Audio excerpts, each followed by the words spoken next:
ఒక ఫ్లైట్ ప్రమాదంలో పడింది. అందులో ఉన్న 11 మంది తాడు పట్టుకుని వేలాడుతూ ఉంటారు. వాళ్ళలో ఓ మహిళ కూడా ఉంటుంది. ఇక ఆ తాడు కూడా తెగిపోయే దశలో ఉందన్నమాట. అప్పుడు అందులో ఉన్న ఒకరు అంటారు, ఇక ఇందులో ఒకరు మాత్రం తాడు వదిలేస్తే మిగిలిన 10 మంది సేఫ్గా ఉండొచ్చు అని అంటారు.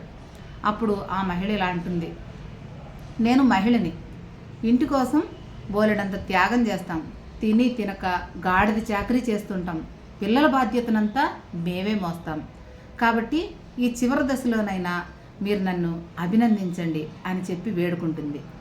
సో వేడుకోగానే మీ మగవాళ్ళంతా కరిగిపోయి పాపం తాడు వదిలేసి టపటపా చప్పట్లు కొడతారు.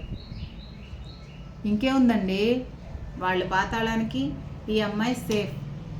జోక్ అయిపోయింది. జోక్ నచ్చిందా? నచ్చితే వీడియో లైక్ చేసుకుని ఛానల్ సబ్స్క్రైబ్ చేసుకోండి.